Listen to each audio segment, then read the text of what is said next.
company ko, dahil 7 months nang expired ang ikama ko, dahil hindi nila maisyusyuhan ako ng exit visa, hinurog nila ako.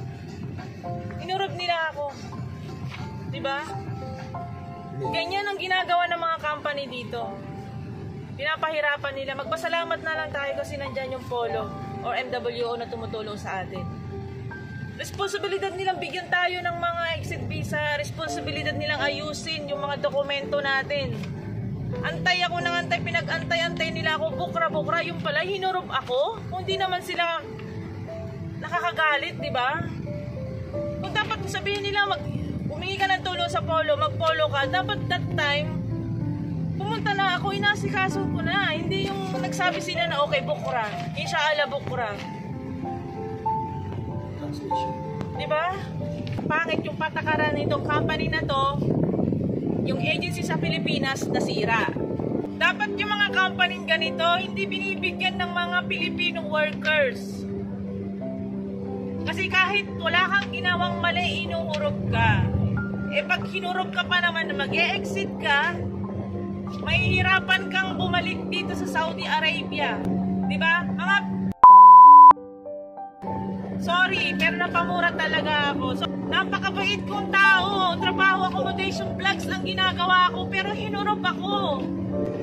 Gusto ko pa naman bumisita dito para mabisita kayo. Hindi dahil magtrabaho dito. Ayaw ko silang paglingkuran. Sana naman yung mga agency sa Pilipinas, piliin nyo po yung mga dinideployan yung mga agency. Kahit sabihin nyo, wala na yan, sarado na, hindi po, nagpapalit lang po sila ng pangalan. Papalit-palit lang po silang pangalan ng kawawa po dito yung mga Pilipino eh. Tapos pag humingi sila ng tulong, sinasabi nyo, nag-iinarte. Hindi nyo po alam yung mga ugali ng mga tao dito, hindi nyo po alam yung mga ugali ng mga employer. Ako na mismo nakaranas eh. Sa ginawa nyo sa akin, sinasabi ko lang yung katotohanan ha? Sinasabi ko lang yung katotohanan, hindi dahil sa content na to, hindi dahil sa content, dahil sa ginawa nyo sa akin.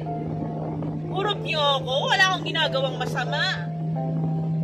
12 oras ang duty ko, tapos yung kontrata ko na pinirmahan sa Pilipinas hindi nasunod dito.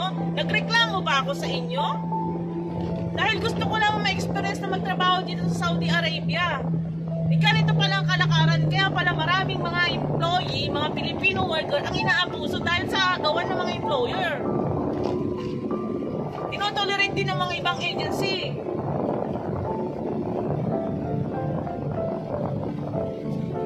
Pero alam niyo kung anong dahilan kung bakit ako hinurob? Dahil sobrang tagal na lang expired ng ikama ko. Kaya hindi lahat po ng hinuhurog ay may bad record. Yun po ang tandaan nyo. Hindi lahat tumakas. Yun po sana dapat ang tandaan nyo. May dahilan kung bakit kanila hinuhurog. Kaya ngayon hurog ako. Hurog yung exit visa. Oh, final exit visa. So, wala na rin kasi akong balak bumalik dito. May balak man ako bumalik para na lang sa mga kaibigan, ganun, para makatulong sa mga kapwa OFW.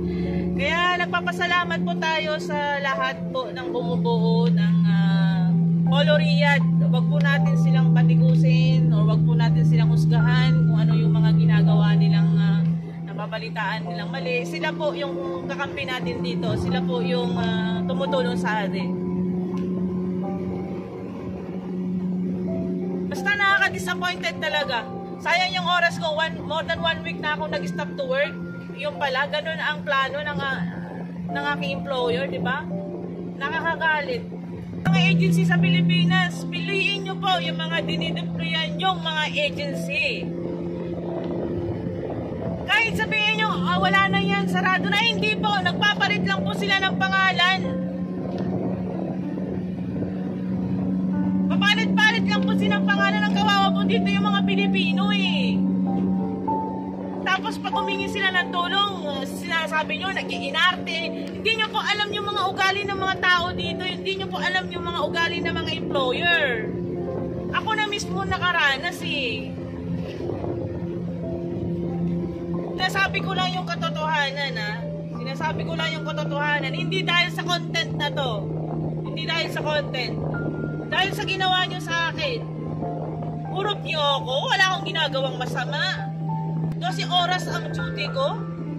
Tapos yung kontrata ko na pinirmahan sa Pilipinas, hindi nasunod dito. Nagreklamo ba ako sa inyo? Ganito palang kalakaran. Kaya pala maraming mga employee, mga Filipino worker ang inaabuso dahil sa gawan ng mga employer. Tinotolerate din ng mga ibang agency.